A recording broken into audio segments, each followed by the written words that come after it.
السلام علیکم۔ اشفاق احمد صاحب کہتے ہیں، میں نے اپنے بابا جی کو بہت ہی فخر سے بتایا کہ میرے پاس 2 گاڑیاں ہیں اور بہت اچھا بینک بیلنس ہے۔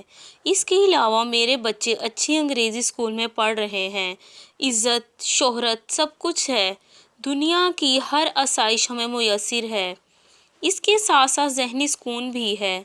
میری یہ بات سننی تھی کہ انہوں نے جواب میں مجھے کہا کہ یہ کرم اس لیے ہوا کہ تو نے اللہ کے بندوں کو ٹھونگے مارنا چھوڑ دیں۔ میں نے جب اس بات کی وضاحت چاہی تو بابا جی نے کہا، اشفاق احمد، میری اماں نے ایک اصیل ککڑ پال رکھا تھا۔ اماں کو اس مرغے سے خصوصی محبت تھی۔ اماں اپنی بک مٹھی بھر کے مرغے کی چونچ کے عین نیچے رکھ دیا کرتی تھی اور ککڑ چونچ جھکاتا اور جھٹ پٹ 2 منٹ میں پیٹ بھر کے مستیوں میں لگ جاتا۔ میں روز یہ ماجرا دیکھا کرتا اور سوچتا کہ یہ ککڑ کتنا خوش نصیب ہے، کتنے آرام سے بنا محنت کیے اس کو اماں دانے ڈال دیتی ہے۔ ایک روز میں صحن میں بیٹھا پڑھ رہا تھا۔ حسب معمول اماں آئی اور دانوں کی بک بھری کہ مرغے کو رزق دے۔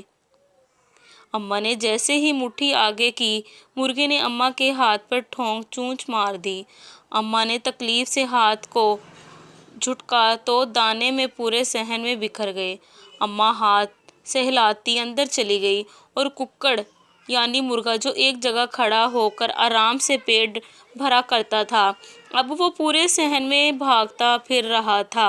کبھی دائیں جاتا، کبھی بائیں، کبھی شمال، کبھی جنوب۔ سارا دن مرغا بھاگ بھاگ کے دانے چگتا رہا، تھک بھی گیا اور اس کا پیٹ بھی نہیں بھرا۔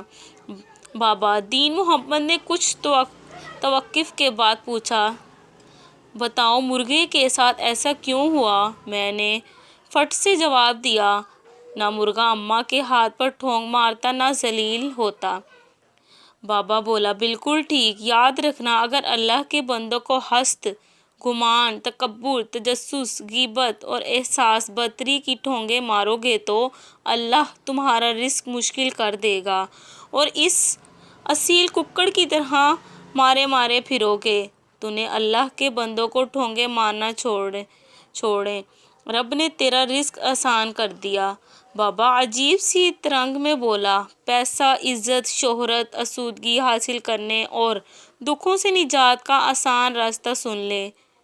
اللہ کے بندوں سے محبت کرنے والا، ان کی تعریف کرنے والا، ان سے مسکرا کے بات کرنے والا اور دوسروں کو معاف کرنے والا کبھی مفلس نہیں رہتا۔ آزما کر دیکھ لو، اب بندوں کی محبت کے ساتھ ساتھ شکر کے آنسو بھی اپنی منزل میں شامل کر لو تو امیر ہو جاؤ گے۔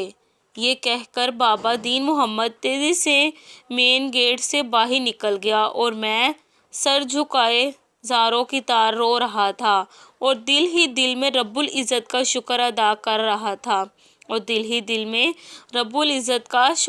کر رہا تھا کہ بابا دین محمد نے مجھے کامیابی کا راز بتا دیا تھا۔ اللہ ہمیں آسانیاں عطا فرمائے اور آسانیاں تقسیم کرنے کا شرف بخشے، آمین۔